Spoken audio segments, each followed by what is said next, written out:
आणि दर महिन्याला मी स्वतः सगळ्या माझ्या सहकारी, माझे संघटनेतले सगळे नेते पदाधिकारी आम्ही दर महिन्याला किंवा जर सेशन असेल तर 4 आठवड्याचा गॅप, 5 आठवड्याचा गॅप येतो कधीतरी, आम्ही सगळे पुन्हा म्युन्सिपल कॉर्पोरेशनमध्ये एकत्रितपणे आम्ही सगळे येतो.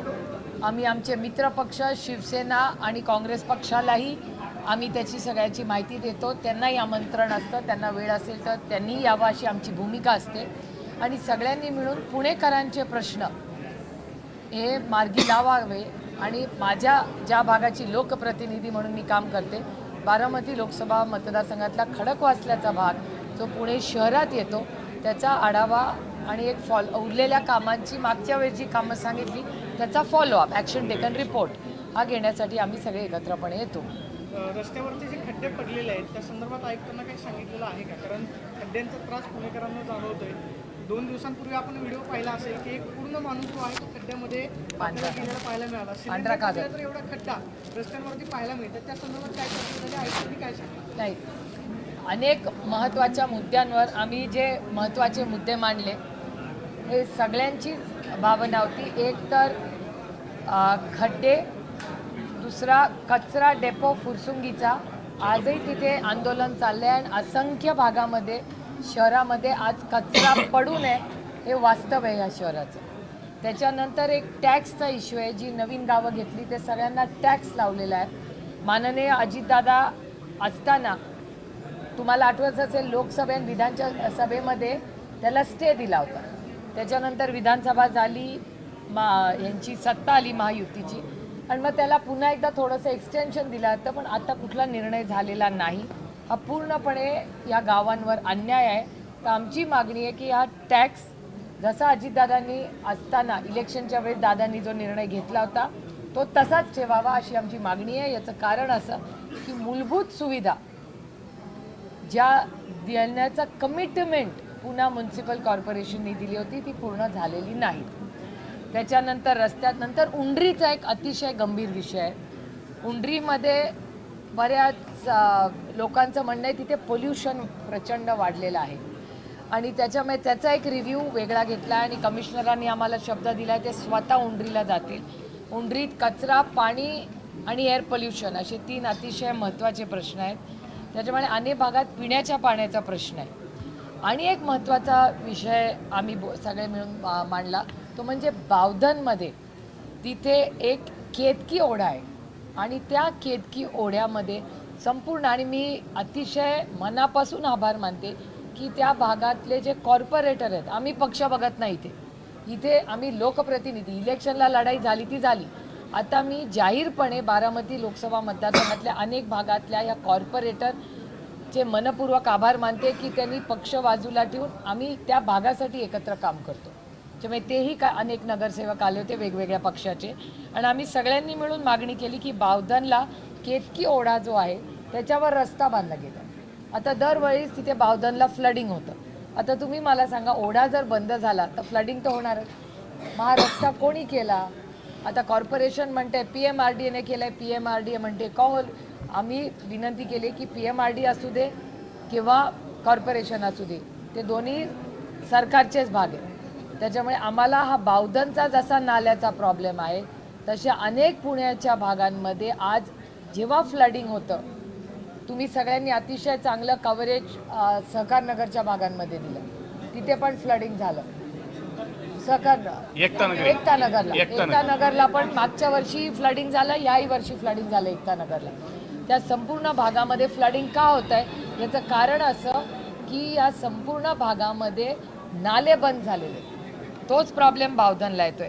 त्याच्यानंतर अनेक ठिकाणी फुटपाथचं अतिक्रमण झालेलं आहे आणि खरं तर एक आढावा घेतला पाहिजे की खरंच किती प्रोजेक्ट्स झाली आहेत, किती प्रोसेसमध्ये आहेत आणि प्रपोज प्रोसेस काय, आणि मग निधीचं विभाजन नक्की कसं चाललं आहे किंवा काय प्लॅनिंग आहे.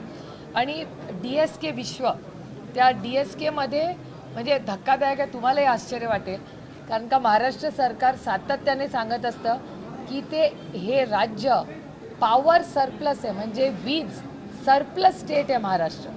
जर वीज हे सरप्लस आहे, गल्लीपासून दिल्लीपर्यंत त्यांची सत्ता आहे, मग DSKच्या संपूर्ण त्या भागामध्ये का तिकडे आम्हाला वीज मिळत नाही?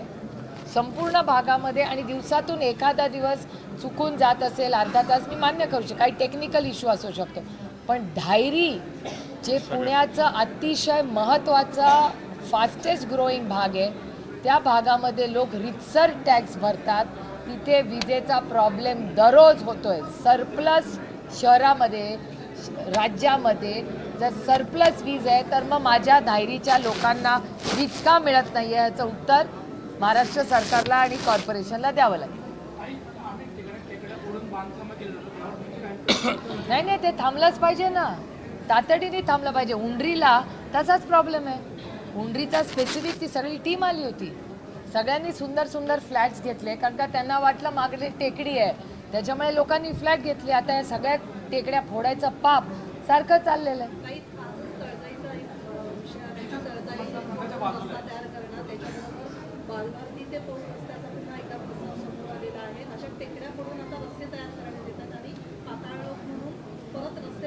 बालभारतीला विरोध आपणच सगळ्यांनी केला होता. तो जो आतला रस्ता जाणार होता त्याला आपण सगळे गेलो होतो ना तो बघायला, मी स्वतः गेलो होतो. आमचा पूर्ण विरोध आहे.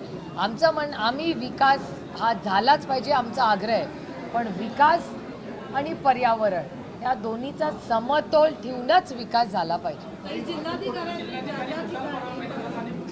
One at a time.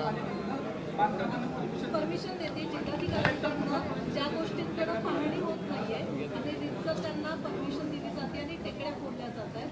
असाच एक आत्ता मुद्दा गंगाधामची जे टेकडी फोडलेली आहे ते अक्षरशः टेकडी फोडली आणि तिथं संपूर्ण रस्ता. अशा घटना जर पुण्यात होत असतील तर राष्ट्रवादी काँग्रेस पक्ष, शरदचंद्र पवार हे पक्ष म्हणून नाही पण एक पुणेकर म्हणून आमची नैतिक जबाबदारी आहे. आम्ही रस्त्यावर उतरून ह्याचा विरोध आणि आंदोलनं करणं. काही राजकीय प्रश्न आहे गेल्या 2 एक मिनिट ह्यांचं ऐकू दे ना.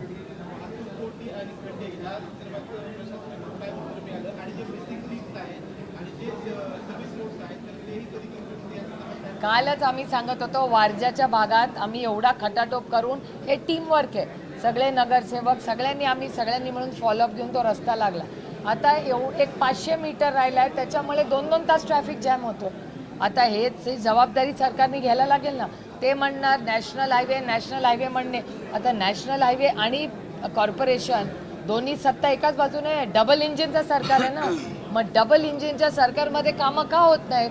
त्याच्या भरडला जातोय पुणेकर ना, त्याला तासंतास बसावं लागतंय. त्या प्रदूषणामध्ये पेट्रोल डिझेलचे भाव काही कमी होत नाही आहेत. त्यामुळे ह्या संपूर्ण मला विचाराल तर अर्बनायझेशनमध्ये पूर्ण हे कोलॅप्स झालेलं आहे आणि गेले 7 वर्ष त्यांचीच सत्ता आहे, हे वास्तव आहे पुण्याचं. पुणे ग्रीनला पुन्हा एकदा निवेदन केलेली आहे.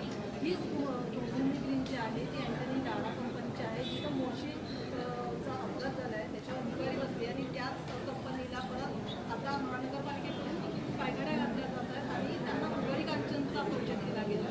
मागणी निवेदनामध्ये असे चेंजेस करण्यात आले की फक्त पुणे ग्रीन त्या क्रायटेरियामध्ये उतरू शकते आणि त्याच्यात बाकी कुठलीही निविदा त्याच्या मागे कोण आहे हे बघावं लागेल आपल्याला. त्याच्यामुळे मला असं वाटतं त्याची आज आम्ही राईट टू इन्फॉर्मेशनमध्ये मागणी करू की नक्की त्याच्या मागची अदृश्य शक्ती कोण आहे.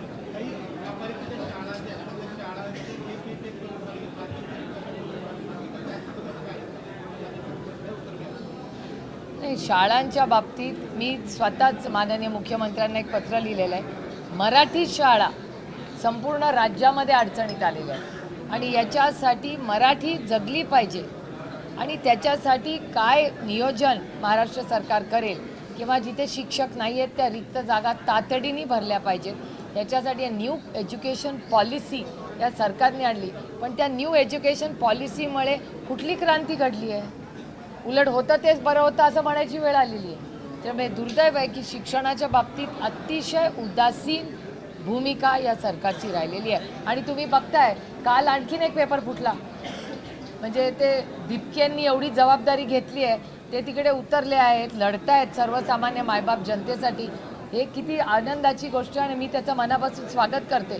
कारण का भरडला जातोय कष्ट करणारा, प्रामाणिक टॅक्स भरणारा नागरिक. याच्यात संसदेचं अधिवेशन झालं, अमित शहा आणि एक मिनिट, पुण्याचे विषय झाले सगळे, आता विचार. अमित शहा आणि पंतप्रधान नरेंद्र मोदी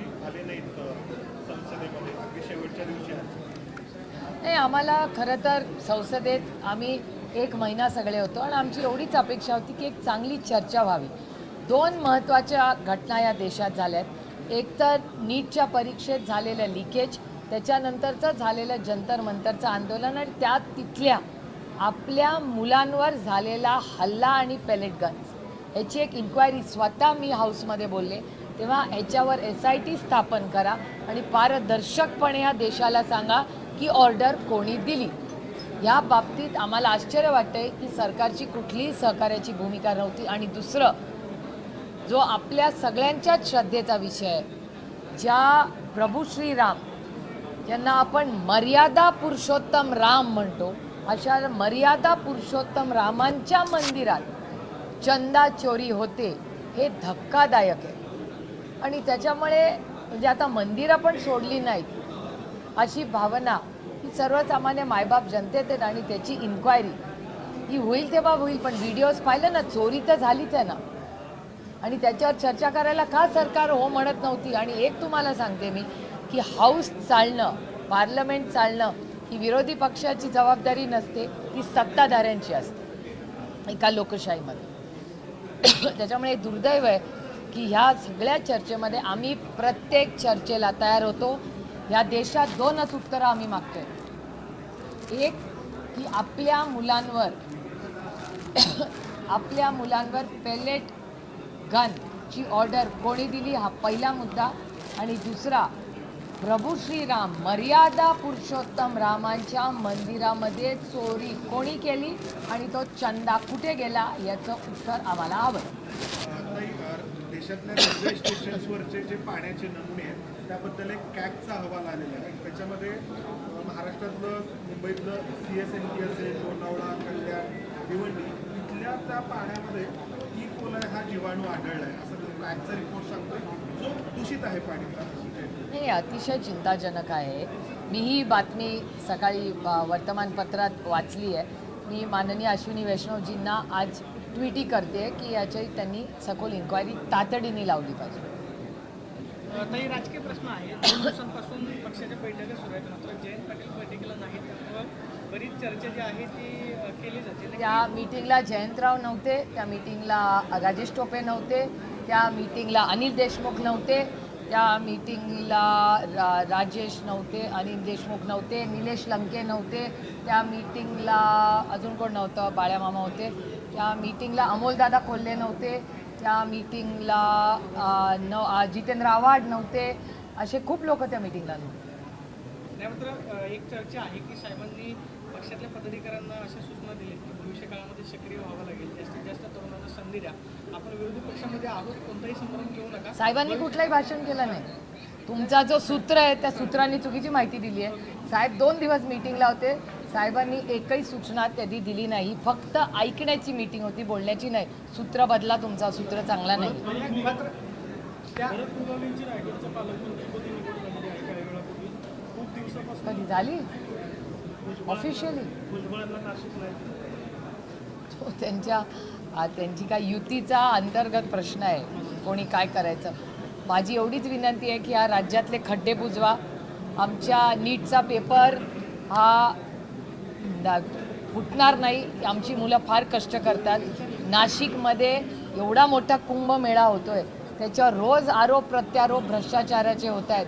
माझी हात जोडून माननीय मोदीजींना विनंती आहे की तुम्ही आम्हाला शब्द दिला होता देशवासी म्हणून की ना खाऊंगा ना खाणे दूंगा, तुम्ही प्लीज महाराष्ट्रात लक्ष घाला. माझी हात जोडून विनम्रपणे माननीय मोदीजींना विनंती आहे. नाशिकमधील बोगस टेंडरचं प्रकरण चर्चेत असताना गिरीश महाजन यांच्या राजीनाम्याची मागणी होत होती. आता त्यांचीच नाशिकच्या पालकमंत्रीपदी नियुक्ती झालेली आहे. नाही, मग मी असं जर झालं असेल तर मी तातडीने माननीय मुख्यमंत्र्यांना याच्याबद्दल पत्र लिहिलं की जर आरोप प्रत्यारोप होत असतील आणि जर बोगस, तुम्ही म्हणता तसं, जर बोगस टेंडर्स असतील आणि त्याच्यावर त्यांना आरोप जर होत असेल आणि त्याच्यात सत्य असेल तर हे अतिशय चुकीचा आणि अयोग्य निर्णय असेल त्या सरकारचा. काय काय काय काय नक्की कळत नाही नक्की काय आहे. कारण का मला दुसरा एक व्हिडिओ आला ज्याच्यात होतं की हा डीप फेक आहे आणि हा खरा आहे. त्याच्यामुळे नक्की कुठला व्हिडिओ खरा आहे हे मला असं वाटतं याची माहिती आपल्याला सगळ्यांनाच काढायला लागेल, कारण का खूप व्हिडिओज वेगळे वेगळे फिरत आहेत मीडियामध्ये. पण बावनकुळे यांनी तर सोनिया गांधींवर गुन्हा दाखल करण्याची मागणी केली या प्रकरणी. अहो ते मंत्री आहेत, ते जाऊन मागू खुणावरही माझ्यावर पण गुन्हा दाखवू शकतात. कॅबिनेट मिनिस्टर आहेत या राज्याचे, स्टेटमेंट कशाला पाहिजे? पोलीस स्टेशनला जाण करा आमच्यावर गुन्हे, काय प्रॉब्लेम आहे? त्यानंतर काँग्रेसवरती टीका होते की वंदे मातरम जे आहे ते वंदे मातरमचा अपमान काँग्रेसकडून करण्यात येतोय. अहो कसं आहे, भ्रष्टाचाराबद्दल आमच्या विरोधात काही बोल राहिलं नाही. स्वतःचं अपयश हे लपवण्यासाठी आता दुसरं काहीच राहिलं नाही, त्याच्यामुळे यही सही. आता याच्यावर पण पोलीस केसेस होतील आमच्यावर. महाराष्ट्राच्या मुख्यमंत्र्यांचे देखील एक व्हिडिओ व्हायरल होते. हे सनम तेरे लिए अशा पद्धतीचे त्यांच्याकडनं वाक्य आलेले आहेत. ते वतन दाखवत होते. मी नाही पाहिलेला बाबा व्हिडिओ, मी पाहून सांगते तुम्हाला. काही 2 दिवस बैठक झाली. नाही, खूप गंभीर प्रश्न आहे.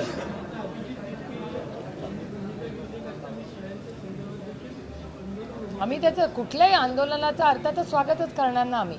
माझं म्हणणं आहे, जर चांगल्या कामासाठी कोणीही जर उभं असेल, ते एका लोकशाहीमध्ये तो अधिकार भारतरत्न डॉक्टर बाबासाहेब आंबेडकरांनी त्यांना दिलेला आहे. त्याच्यामुळे अर्थातच तुम्ही विरोधात असा किंवा सत्तेत असू द्या, जर कोणी अशा भावना मांडत असेल, आंदोलन करत असेल, ते एका सशक्त लोकशाहीमध्ये त्याचा मान सन्मान झालाच पाहिजे. काही छगन भुजबळ ज्येष्ठ नेते आहेत. विषय बिकट झालाय पालघरमध्ये आणि चंद्रपूरमध्ये मुलांना झोपायला नाही, गाड्या नाही आहेत, काही मुलं सर्पदंशाने गेलेली आहेत. तर अक्कलकोटमध्ये स्लॅब कोसळून काही मुलं गंभीर जखमी झाले. त्याच्यावर महाराष्ट्र सरकारने नाही, मी महाराष्ट्राच्या माननीय मुख्यमंत्र्यांना एक पत्र लिहिलेलं आहे की महाराष्ट्राच्या सगळ्या आश्रमशाळेचा रिव्ह्यू महाराष्ट्राच्या माननीय मुख्यमंत्र्यांनी आणि या राज्यातल्या कलेक्टर्सनी घ्यावा. कलेक्टर्स करून माननीय मुख्यमंत्र्यांनी त्याचा एक रिव्ह्यू घेतला पाहिजे तातडीने. आणि काही काळापूर्वी एक कमिटी स्थापित केली होती महाराष्ट्र सरकारनी सगळ्या आश्रमशाळा रिव्ह्यू करण्यासाठी. तर त्याचा संदर्भ घेऊन महाराष्ट्राच्या माननीय मुख्यमंत्र्यांनी तातडीने कलेक्टर्सला टार्गेट्स द्यावी की एक 15 दिवसात महिन्याभरात हा सगळ्याचा आढावा. कारण का हे इन्फ्रास्ट्रक्चर पटकन रिपोर्ट कोण देऊ शकतं महाराष्ट्राच्या माननीय मुख्यमंत्र्याला? तर स्थानिक कलेक्टर्सला टार्गेट देऊन महिन्या 15 दिवसात सगळी माहिती घेऊन पूर्ण वॉर फुटिंगवर. आणि मी तर परवा प्रेसमध्येही बोलले की स्थानिक आमदार खासदारांना द्या ना, कधीतरी राजकारण बाजूला ठेवून राज्यासाठी एकत्र येऊया ना. ऑपरेशन सिंदूर, पेहलगामला जेव्हा हल्ला झाला तेव्हा ऑपरेशन सिंदूरला आम्ही एक झालोच ना. तर मी आपली मुलं आहेत ना, आपल्या मुलांसाठी आश्रमशाळेंना द्या टार्गेट्स प्रत्येक आमदार खासदाराला. आम्ही पण जाऊ फील्डवर, सगळे आमदार खासदार कलेक्टर्सनी मिळून एक रान पेटू की आज नंतर या राज्यातली कुठली आश्रमशाळा ही अशी वंचित राहणार नाही. सगळे ओनरशिप घेऊ, CSR वापरू, सगळे मिळून काहीतरी क्रांती करू ना या राज्यात. आमची सहकार्याची भूमिका आहे या चांगल्या कामासाठी महाराष्ट्र सरकारला. छगन भुजबळ ज्येष्ठ नेते आहेत. नाशिकसाठी त्यांचं आणि महाराष्ट्रासाठी मोठं काम आहे. मात्र पालकमंत्री पदावर त्यांची वर्णी लागली नाही. कुठेतरी त्यांना डावललं गेलं. हा प्रश्न तुम्हाला राष्ट्रवादी काँग्रेस पक्ष अजित पवार गटाला विचारायला लागेल, कारण का ते त्या गटामध्ये आज आहेत आणि त्याच्यामुळे ह्याचं उत्तर तो गटच देऊ शकेल. मी कसं देणार? तो त्यांच्या गटाचा अंतर्गत प्रश्न. काही बैठकीमध्ये अशी माहिती मिळते की काही जिल्हाध्यक्षांनी प्रमुख नेत्यांना विचारलं की नक्की प्रमुख नाही, मलाच म्हणजे विचारलं. तुम्हाला की पक्षामध्ये संभ्रम आहे का किंवा तुम्ही NDA सोबत जाणार का, अशा विषयांवरती चर्चा म्हणजे झाली का? म्हणजे की आमच्या म्हणजे किती लोकशाही आहे बघा आमच्या पक्षामध्ये. आम्ही खूप कमी बोललो. आमचे प्रत्येक जिल्हाध्यक्ष आले, त्याचं मन पूर्णपणे त्यांनी मोकळं करून काय वास्तव आहे, राज्यात काय चाललं आहे, काय या सगळ्याची चर्चा झाली. म्हणजे आपण पक्ष कसा वाढवला, काय प्रश्न आहे, महागाई, बेरोजगारी, कसा भ्रष्टाचार ग्राउंडवर झाला आहे, रस्त्यांची काय अवस्था आहे, या सगळ्याबद्दल ग्राउंडची सगळी माहिती आम्हाला आमच्या अध्यक्षांनी दिली. पुढे पक्ष कसा जाईल तेही तुमच्यासारखे चॅनलवर ते चिंता करतात, कारण का तुम्ही चॅनलवर दाखवता की विनोद तावडे आणि मी एका कमिटी मीटिंगमधून दुसऱ्या कमिटी मीटिंगला एका गाडीतून जातो. त्याच्यामुळे तुम्हाला जसा संभ्रम पडतो तो व्हिडिओ बघून, तसं त्यांनाही वाटलं असेल. तर मी त्यांना समजून सांगितलं की विनोदजी आणि मी आम्ही एका मीटिंगमधून जल जीवन मिशनच्या मीटिंगमधून निघालो आणि एक जॉईंट पार्लमेंटरी कमिटी मीटिंग होती, त्याला आम्ही दोघं एकत्र गेलो. तर त्यांना मी सांगितलं ते ऑप्टिकली जरा खूप ड्रामॅटिक आणि इंटरेस्टिंग वाटतं चॅनल्सवर. आणि ती ब्रेकिंग न्यूज म्हटलं की आमच्या अध्यक्षांना वाटतं अरे बापरे ब्रेकिंग न्यूज. त्याला म्हणलं डोंट ओव्हर रिॲक्ट. ते ऑप्टिक्स दिसताना खूप असे ड्रामॅटिक दिसतात, पण ते सिनेमासारखं आहे. सिनेमा ऑलवेज इज ड्रामॅटाईज ना. जेव्हा तुम्ही स्क्रिप्ट वाचता ते बेसिक असतं, त्याच्यात ड्रामा आला की ते व्हिज्युअली इम्पॅक्ट दिसतं. तेवढंच होतं ते माझं आणि विनोदजींचं जे गाडीचा प्रवास तुम्ही पाहिला तो. मात्र मग कार्यकर्त्यांमध्ये जो संभ्रम आहे तुम्ही नक्की कार्यकर्त्यात संभ्रम नाही आहे, एक दोन लोकांमध्ये तो मीडिया क्रिएटेड संभ्रम आहे. त्याच्यात संभ्रमाचा विषय काय, तुम्ही जर प्रेस कॉन्फरन्सेस पाहिले आणि माझी तर शपथ गेले 12 वर्ष घेताय तुम्ही, दरवेळीच रिशफल म्हणजे 14 पासून 26 पर्यंत माझा शपथविधी किती वेळा तुम्ही घेतलाय मला खरं सांगा. जरा डेटा काढूया गंमत म्हणून. माझी तर डिपार्टमेंट मोदीजींना न विचारता तुम्ही अनाऊन्स करता.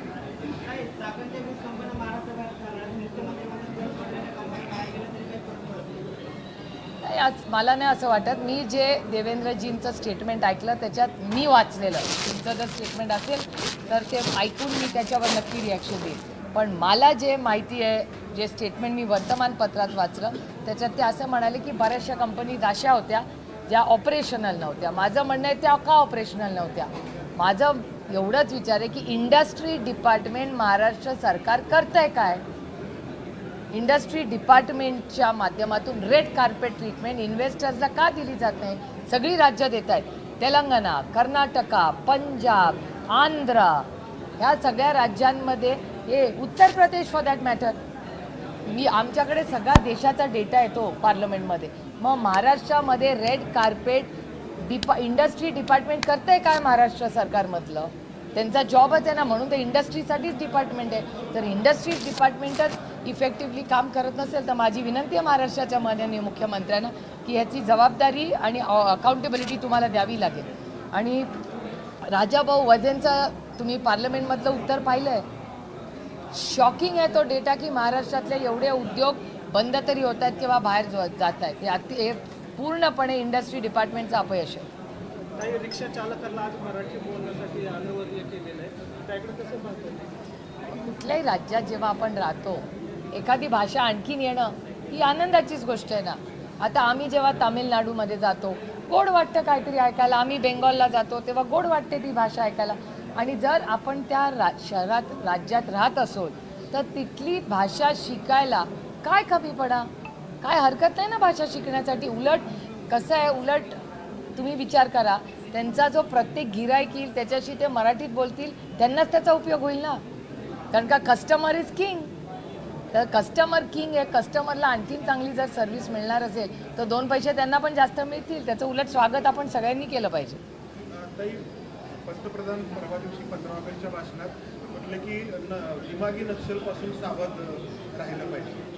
मला दिमागी नक्षलचा अर्थ मला माहिती नाही, पण ते सगळं आता त्या इंस्टाग्राम आणि याच्यावर दिमागी नक्षल जोरात चालले असं म्हणतात बाई.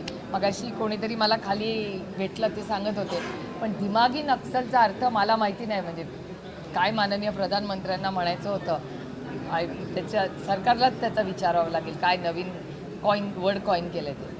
सोशल मीडियावर याचंच कोणीतरी अकाउंट काढलं आणि खूप मोठ्या संख्येने त्याचे आता फॉलोअर्स वाढू लागले. हो, हे मला मगाशी कोणीतरी सांगितलं. सकाळी एका चॅनलवर स्टोरी होती मला वाटतं ती.